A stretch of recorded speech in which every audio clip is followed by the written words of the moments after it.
Sama seperti Ratu Medusa mendapatkan keuntungan di bawah pembakaran Fallen Heart Flame, Xiaoyan malah sebaliknya. Ketika suhu di dalam tubuhnya naik, fisiknya akan perlahan-lahan meleleh. "Guru, aku minta maaf, aku telah melakukan yang terbaik." Xiaoyan bergumam lemah, kesadarannya akhirnya menghilang dengan tenang. Begitu kesadaran Xiaoyan jatuh dalam kegelapan, teratai hijau tempat duduknya bersila juga perlahan mencair dan menutupi tubuhnya. Cincin penyimpanan di jarinya juga mulai retak dan pecah, dan berbagai benda tiba-tiba muncul. Cairan warna hijau membungkus semua benda yang muncul dan hanya meninggalkan berbagai jenis bahan obat dan pil obat, sebelum semua meleleh dan bercampur menjadi multiwarna. Kemudian secara misterius menyerang tubuh Xiaoyan yang telah hancur. Berulang kali memasuki pori-porinya dan lukanya mengaliri ke seluruh tubuhnya. Jalur qi, tulang dan darah yang awalnya akan hancur total, anehnya perlahan-lahan memancarkan cahaya samar. Fallen Heart Flame yang melihat perubahan ini sekali lagi menembakkan api hati ke tubuh Xiaoyan. Namun ketika api hati akan membakar lagi jalur qi, tulang maupun ototnya, cairan multiwarna akan menyembuhkannya. Kedua siklus ini berlanjut sampai waktu yang tidak diketahui, di mana api hati akan menyerang, cairan multiwarna akan menyembuhkan.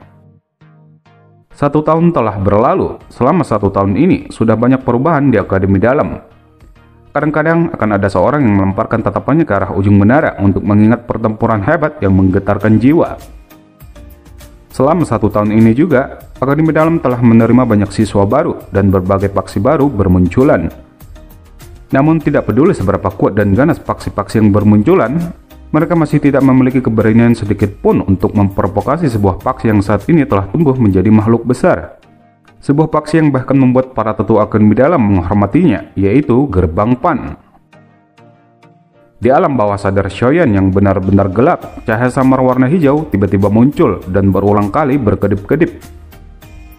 Sebuah cahaya yang tidak terlalu besar, tapi memancarkan perasaan hangat yang menyusupi jiwa.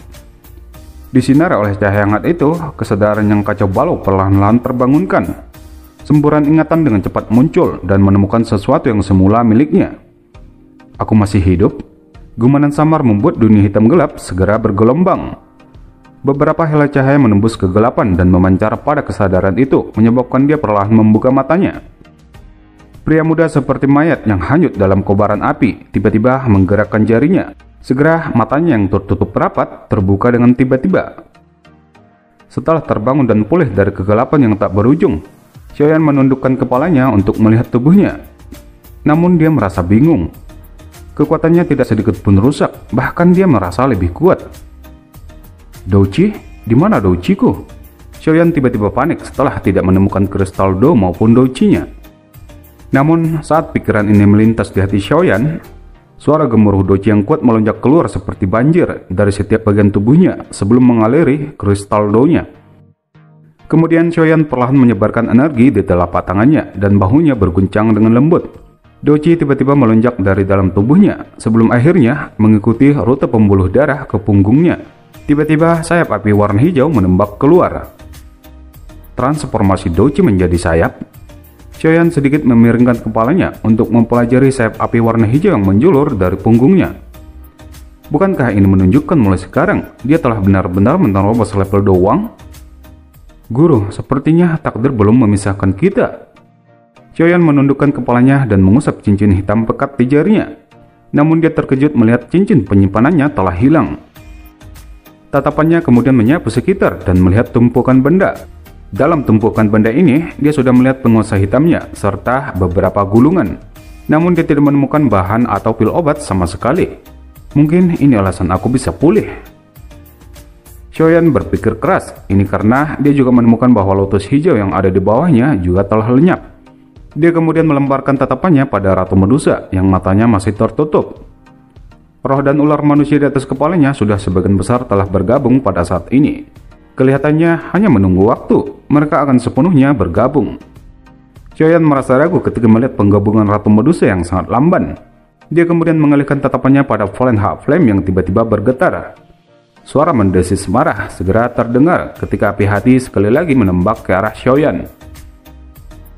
Ekspresi Xiaoyan juga berubah sedikit saat api hati muncul lagi di dalam tubuhnya. Namun sebelum dia mengalirkan Douqinya untuk menekan suhu panas api jatuh, Kehancuran atau rasa sakit yang hebat tidak dirasakannya.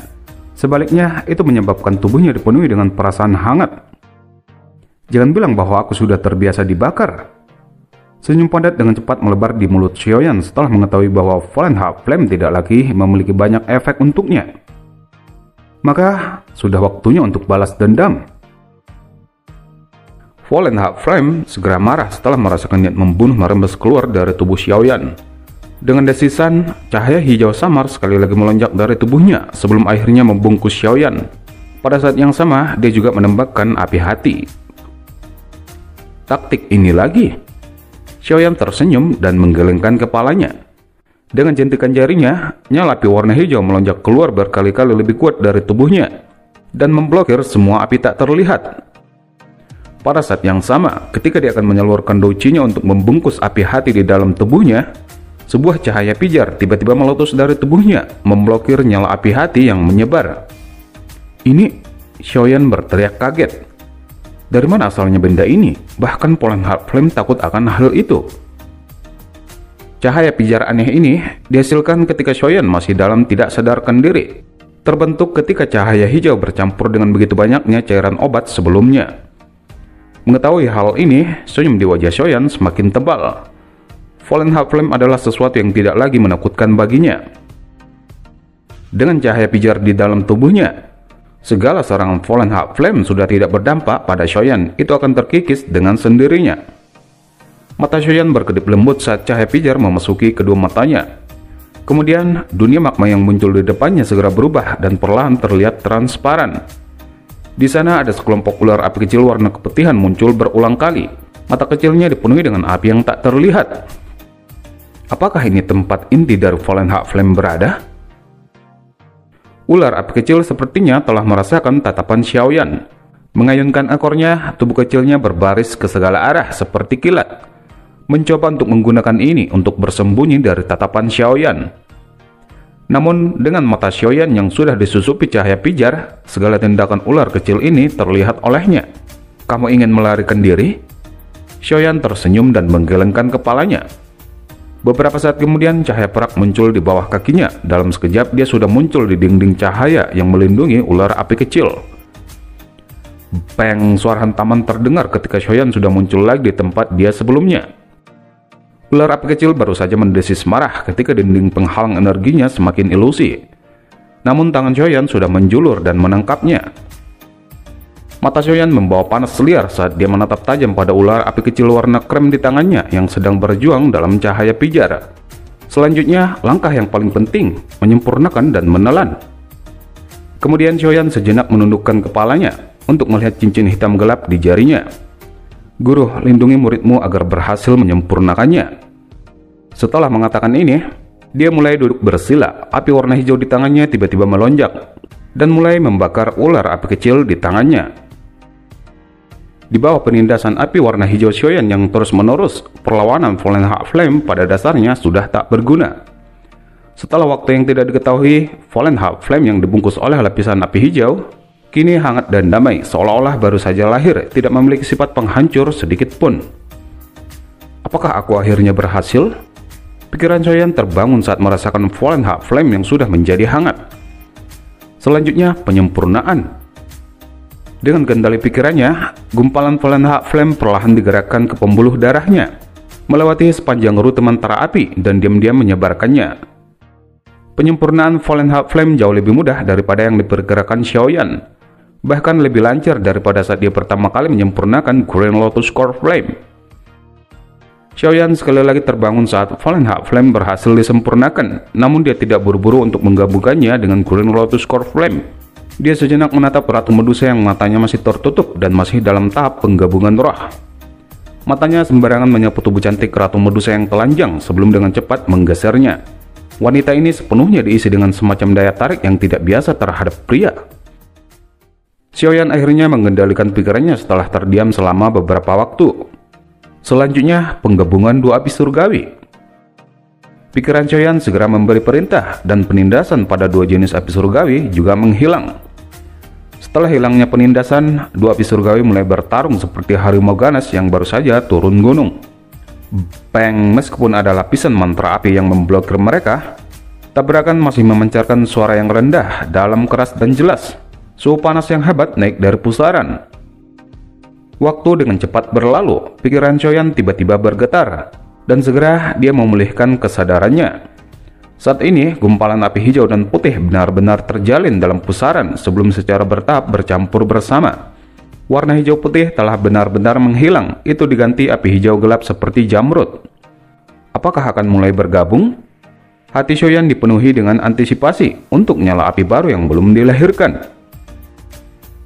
Sementara itu, di Kekaisaran Jama, bagian barat ibu kota klan Primer, Yapei berdiri dengan anggun di sisi danau yang tidak jauh dari klan Primer. Saat ini, dia sudah menjadi pemimpin klan Primer. Apakah kamu memikirkan anak kecil itu? Sebuah suara tua menggoda tiba-tiba terdengar dari belakangnya. Ketika dia menoleh, itu adalah Hai Bodong.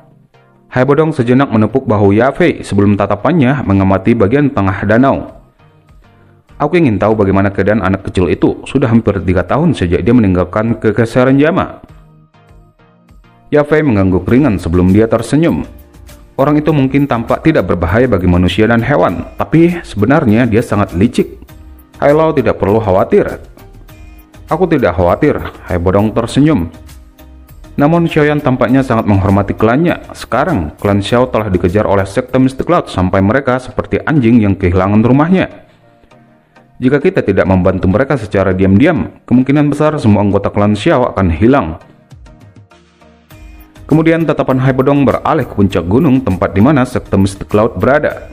Aku benar-benar tidak tahu apa yang sebenarnya ingin dilakukan Yun San. Bahkan jika dia memiliki dendam terhadap Choyan, dia tidak perlu menyerang klan Xiao, bukan? Yapei merajut alisnya dengan erat. Menurut penyelidikanku, sekte Mystic Cloud tampaknya sedang mencari sesuatu yang berharga dari anggota klan Xiao. Mari kita lihat. Aku ingin melihat seberapa lama lagi mereka bisa menjadi sombong. Aku memiliki kepercayaan sangat besar pada anak kecil itu. Ketika dia kembali, mungkin saatnya sekte Mystic Cloud terbalik. Selain itu, aku punya firasat bahwa hari itu tidak lama lagi. Sementara itu, penggabungan dua jenis api surgawi Choyan sangat lamban dan memakan waktu yang lama. Namun pada akhirnya, Fallen Heart Flame serta Grand Lotus Core Flame berhasil bergabung membentuk warna api hijau gelap. Sudahkah aku berhasil? Hati Choyan terkejut saat dia mempelajari gumpalan api hijau gelap. Hatinya segera mengeluarkan raungan liar yang sunyi. Sudah berapa banyak yang telah dia korbankan untuk hari ini? Sudah berapa lama dia menunggu?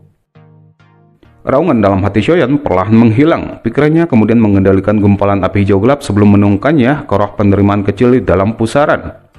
Namun tepat ketika dia akan mundur dari mode pelatihannya, ekspresinya tiba-tiba berubah.